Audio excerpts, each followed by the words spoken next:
What's up, guys? How's it going? Big Cheese here with another video. Today we're going to be talking about the huge news coming out all over the internet, all over Twitter, everywhere. As of yesterday, Microsoft have bought Activision for a ridiculously large amount. We're going to go through all the information here.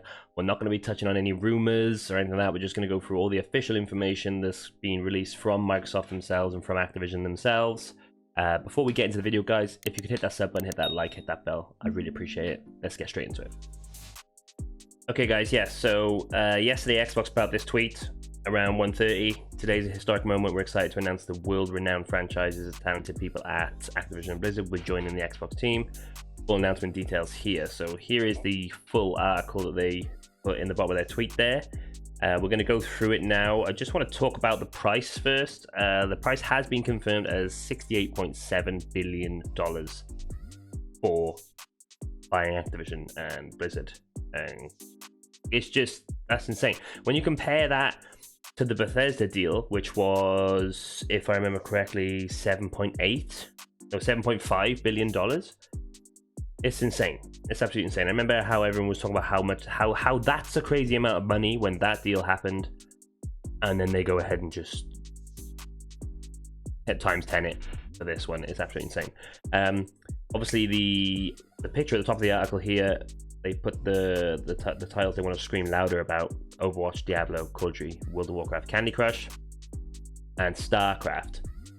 Now, when we look at these games, I see Overwatch and I see Diablo. I'm like, okay, I'm excited for those to come to Game Pass because I wanted to play them. I ended up playing Paladins, so I didn't want to pay for Overwatch.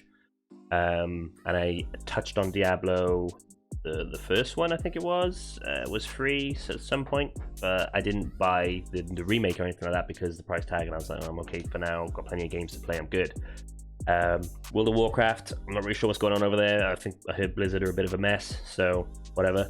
StarCraft's unbelievably pumped about. Candy Crush, didn't know it was still alive, still going. Played like 10 years ago on my phone, whatever. What I'm wondering about mainly is the Call of Duty one. Now, everyone's thinking, is Call of Duty going to be exclusive to Xbox Game Pass? And your first thoughts are, no way. They're not going to do that. There's no way they can. But we did think the same about Bethesda and their future titles, didn't we? When they announced the Bethesda takeover, I myself thought, okay, great. All the past Bethesda games are going to be available on Game Pass. Oblivion, Skyrim, Fallout, things like this. But there's no way they're going to make future Bethesda titles exclusive to Game Pass because there's a bunch of people who played on PlayStation. I played Skyrim on PlayStation, multiple times, loved it. There's no way they could do that, but they did, and and then you started to think, okay, how far Xbox is going to be able to go here in regards to gaining exclusive titles. We know PlayStation have got some unbelievable exclusive titles, but when you start taking away major titles like Skyrim, Elder Scrolls, Oblivion, StarCraft, things like that moving forward, it becomes a bit of a game changer. If that hadn't happened, I would be saying, right, there's no way they're going to make Call of Duty exclusive to Game Pass moving forward. They just can't. But that has happened. So in my head now, I'm looking out next couple of months for an announcement that the next Call of Duty or Call of Duty titles moving forward are going to be exclusive to Game Pass. It would be insane. It'd be absolutely insane. But I think it's going to happen. I really do. I've been saying for a while now, to my friends and people on stream and stuff, that everything is going down the route of a monthly subscription because a monthly subscription is better value for money than buying anything up front. We pay for our phones monthly, people pay for cars monthly, they do everything's monthly. So why wouldn't games be a monthly subscription? And I think that's what Xbox have built and are looking to build more on. They're just going to pile great titles into this, and if people are going to pay a monthly subscription for it, like Netflix, they barely remove any titles, but they keep piling more and more in. So it's more and more titles for your money. I think it was how many subscriptions? Yeah. So at the moment, it stands 25 million subscribers to the Game Pass. You've only got to do the math, which I'm not going to do because I don't feel like it. You just got to think about it. Like, me and my bro pay £15, I think it is, for our subscription a month. it's a lot of money coming in, and obviously they're going to make a loss, but Xbox aren't unfamiliar with making a loss. We all know how much of a big loss the first console made, and they bounced right back with that with the Xbox 360. And also the thing is, if you guys are anything like me, you've made the just heartbreaking mistake of pre-ordering so many games over the last 2 years that just turned out to be absolutely dog shit and just didn't work. And a couple of them I haven't got my money back for. Battlefield, Microsoft refused me a refund for Battlefield, even though I haven't played it since week 1, and it doesn't work. It's not a complete game. You know, Steam are issuing full refunds for that. Microsoft aren't, though, so that's a big loss there. Cyberpunk, I did get my money back for Cyberpunk, but what a disappointment that was. You know, pre-ordered like the biggest bundle I think I did as well, because I was certain it was going to be just a beautiful, perfect game, and it was just a mess. If that was included in my Game Pass and I tried it and it was crap and then I deleted it again, not a problem. I pay my subscription anyway. You know, absolutely fine. What's the other one? Call of Duty freaking fuck. Call of Duty Vanguard, you know, just all these titles that we are forking out $50, $60 up front for. Which is a lot of money. It's a lot of money, especially when you consider how the batches that these games come out with. You know, we had a drought over the summer, and then like 5 games came out all at once. If it's all part of your subscription and you don't like it, you just uninstall it and just don't play it again, and it's not a big deal.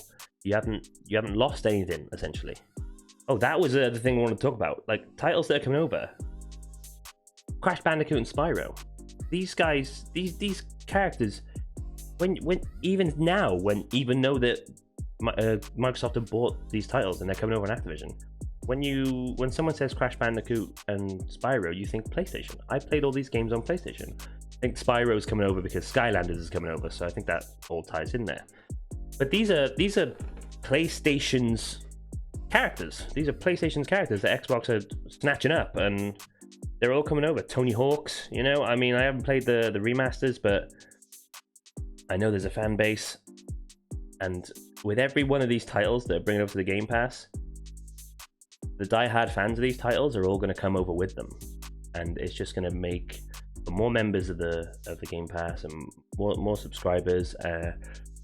It's a hell of a move. And also, what I think they've done well here is there's still a lot of people who haven't managed to get their hands on a next-gen console, and now there's going to be consoles becoming available this summer for both ends, PlayStation and Xbox. This is basically a statement saying, before you go and buy a PlayStation, you might want to check out what we're doing. You might want to check out what titles we're bringing over, because there's a lot of people who are on the fence, and a lot of people who aren't really bothered. They're not like, you know, there's a lot of people who aren't committed to buying a PlayStation. It's not everyone's a PlayStation fanboy. Some people are like, oh well, I play these games, so wherever those games go, I'm gonna get that console. And yeah, I think that's what's happening here.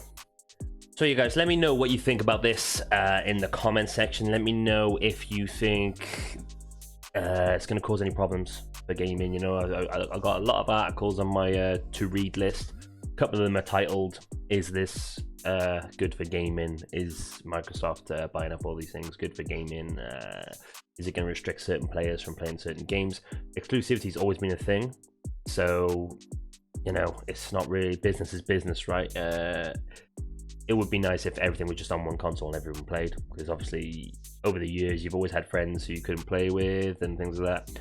That's much less of a problem now, because most of my friends play PC and Xbox. If they don't play Xbox, they play PC, and it's nice and cross-play there. But let me know what you think about this takeover, guys. Let me know if you think Call of Duty is going to become exclusive. It would be a crazy move. The internet's just going to explode if that happens. And yeah, let me know which games you're going to look out for, which games you're looking forward for, and I will see you in the next video. Look what you did, you little jerk!